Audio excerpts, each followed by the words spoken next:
In this lesson, you will be using copy and paste on your keyboard. The keyboard shortcut for copy is ctrl C. So you would hold down the control key on your keyboard and then press the letter C. The keyboard shortcut for paste is ctrl V. And the keyboard shortcut for undo, if you make a mistake or a boo-boo, is ctrl Z. Again, copy is Control C. Paste is Control V. And undo is Control Z.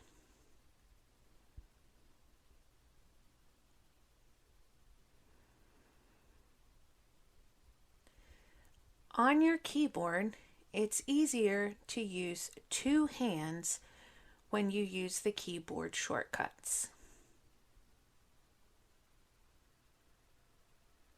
You would put one hand on the control key and hold it in, and then press C and release quickly for copy.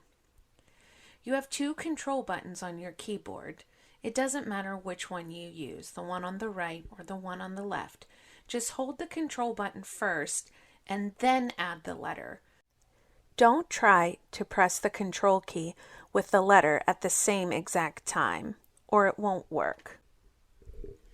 Just make sure when you are Control V for pasting that you don't press and hold on the letter V, or else you will get many copies of the same thing.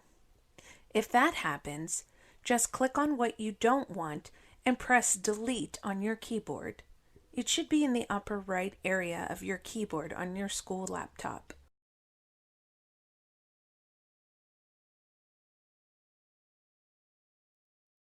After you've watched the PowerPoint video and you're ready to start your project, look for the rubric on the right side. If you have your screen zoomed in, it will probably appear near the bottom. Click the rubric to open it, and this will show you exactly how you will be graded for this project. You always want to strive to achieve the excellent column for each category. So if you have at least 5 ornaments or extras on your tree, you would get 5 points. If you only have 2, you get 3 points. If you don't have anything, you would get 1 point. So just review the rubric before you start your tree, and again when you finish it, just to make sure you have met all of the criteria. Look for the PowerPoint link, Decorate a Christmas Tree, and click on it. This will open up a copy for each student to edit their own inside of Teams. As you are working on this PowerPoint inside of Teams, it will save automatically every few seconds. And if you watch this red bar at the top, you'll notice that it is saving periodically, so you don't need to do anything to get it to save. So the first slide, slide number 1, is just an introduction. Slide number 2 gives you some directions.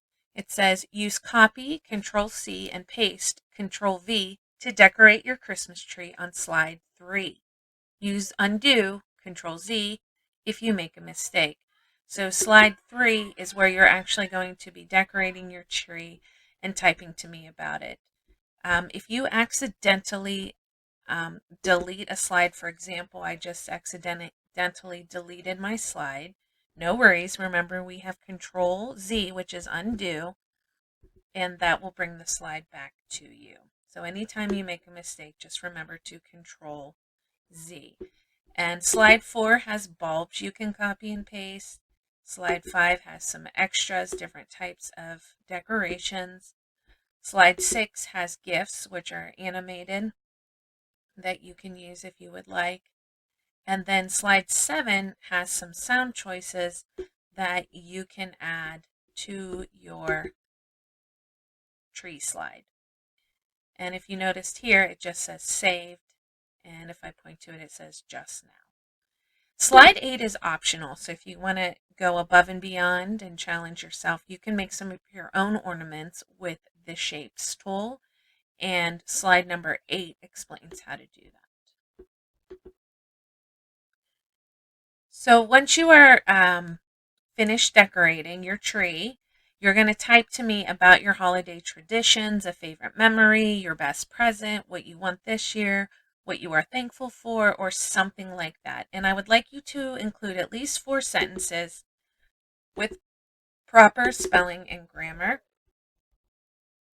So there's an example of one of my holiday traditions with my children and my family. So when you're ready to decorate, it doesn't really matter which slide you start with. I might want to start with some garland. This one's actually a GIF that I can use. So Control C. After you click on the one you want, you'll press Control C. Go back to slide 3 and Control V. Now, this is a little bit too wide for my tree, yes? So I can use this corner sizing handle to make it smaller. And if you use the corner, that lets you change the height and the width at the same time, so it doesn't get disproportional or look too skinny or too tall. Now I like lots of lights on my Christmas tree, so I'm going to copy and paste that again. And just kind of expand that out. And remember, your tree is your creation, so no 2 trees should look alike. And I think I'm going to do one more. Control C for copy, Control V for paste. Okay, then you can choose some ornaments that you might like. This reindeer one's cute. I'll Control C the reindeer. And then I will Control V on my tree. And maybe I'll Control V again. I'll have 2 of these ornaments.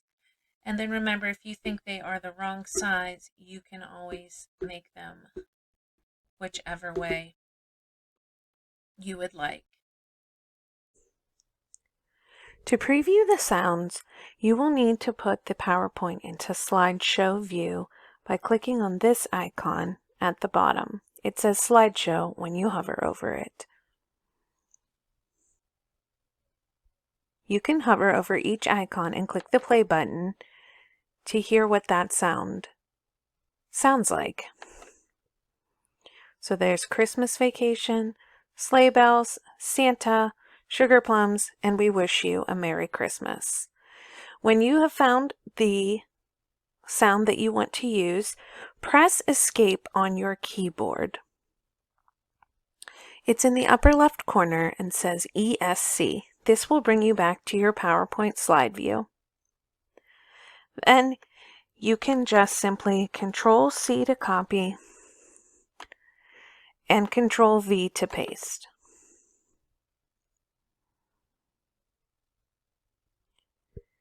Now you won't hear your slide again until it is in slideshow view. But when you put it in slideshow view inside of the PowerPoint in Teams, you may see black rectangles behind some of your images or your GIFs. Just don't worry about that. You won't be penalized for that.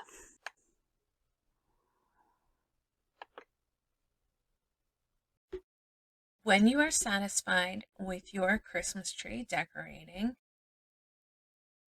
double check and make sure you don't have any spelling or grammar errors inside your typing. So for example, if you notice a red squiggle under something, that is an indication that it is not in the dictionary that's installed on your computer. It doesn't necessarily mean it's spelled wrong, but Microsoft PowerPoint wants you to check it. So if you point to that word with the misspelling underneath it, you can right click. So if you have a mouse, that would be the mouse button we don't use very often. Or if you're using a touchpad, it would be on the right side of your touchpad and you get a menu option. So you can see spelling is giving me some choices. Did I mean family? Did I mean filmy? Did I mean Philly? So I'm going to click on family. Now, if you're typing something in there like your family's name, it may be spelled correctly, but still appear with a red squiggle just because it's not in the dictionary that's on your computer. So anything with a red squiggle, you want to check the spelling of. If you see a green squiggle, it may mean that you just have too many spaces, not enough spaces, or perhaps it's just a grammatical issue. So when you are all finished and you've checked your spelling and everything, just make sure that it has saved just now or very recently. When you click close, you can double check the rubric in the file. Make sure that you've completed all of the requirements for the rubric, and then you can click Turn In. And then I will be able to open up your PowerPoint and see your decorated Christmas tree.